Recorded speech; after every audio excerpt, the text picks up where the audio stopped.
नमस्कार मित्रांनो आणि खूप शुभेच्छा.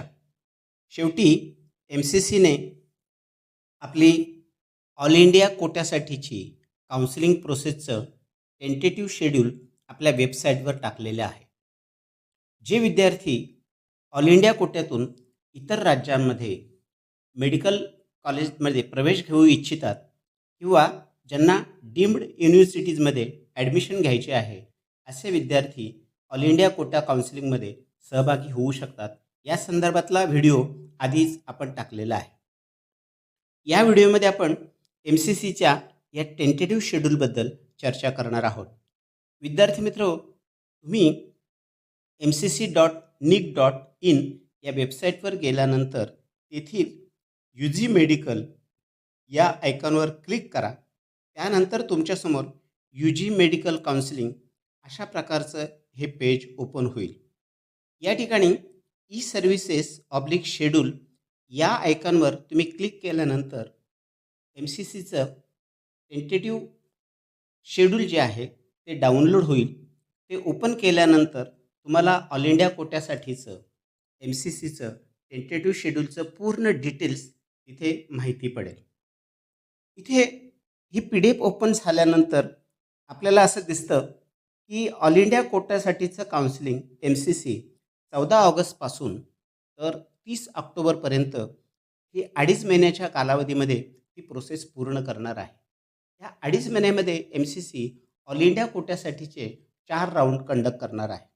पहिला राऊंड 14 ऑगस्ट ते 20 ऑगस्टपर्यंत तुम्हाला रजिस्ट्रेशन आणि पेमेंटसाठीचं ऑप्शन असेल. त्याच्यानंतर त्याचा रिझल्ट 23 ऑगस्टला लागेल आणि विद्यार्थ्यांना अलॉट झालेल्या कॉलेजमध्ये 24 ते 29 या तारखांमध्ये पहिल्या राऊंडमध्ये अवघे 6 दिवस तुम्हाला रिपोर्टिंगसाठी दिलेले आहेत.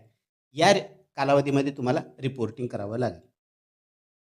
त्यानंतर एम-सी-सीने आपल्या दुसऱ्या राऊंड संबंधीचं टेंटेटिव्ह शेड्यूल टाकलेलं आहे. हा दुसरा राऊंड 5 सप्टेंबर ते 10 सप्टेंबरपर्यंत या 6 दिवसामध्ये तुम्हाला रजिस्ट्रेशन आणि पेमेंटचं ऑप्शन दिलेलं आहे. मधल्या कालावधीमध्ये तुम्ही चॉईस फिलिंग, चॉईस लॉकिंग केल्यानंतर 13 सप्टेंबरला एम-सी-सी आपला दुसऱ्या राऊंडचा निकाल जाहीर करेल आणि विद्यार्थ्यांना सीट अलॉटमेंट झाल्यानंतर 14 ते 20 सप्टेंबरपर्यंत आपल्या अलॉट झालेल्या कॉलेजला त्यांना रिपोर्टिंग करावं लागेल.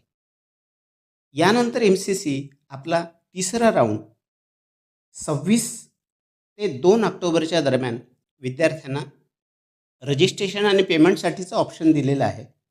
27 ते 2 ऑक्टोबरपर्यंत विद्यार्थ्यांना चॉईस फिलिंग आणि चॉईस लॉकिंगचं ऑप्शन दिलेलं आहे.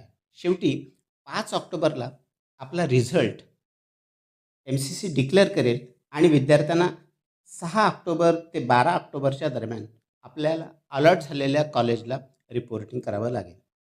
साधारणतः पहिला, दुसरा आणि तिसऱ्या राऊंडची प्रोसेस जी असेल ती 12 ऑक्टोबरपर्यंत चालेल.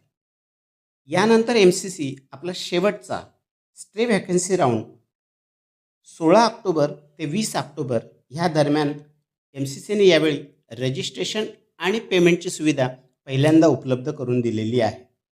विद्यार्थ्यांना 17 ते 20 ऑक्टोबरपर्यंत चॉईस फिलिंग आणि चॉईस लॉकिंग करता येणार आहे आणि त्यानंतर 23 ऑक्टोबरला एम-सी-सीचा स्टे व्हॅकन्सी राऊंडचा रिझल्ट डिक्लेअर होईल आणि विद्यार्थ्यांना 24 ते 30 ऑक्टोबरपर्यंत आपल्या अलॉट झालेल्या कॉलेजला जॉईन करावं लागेल.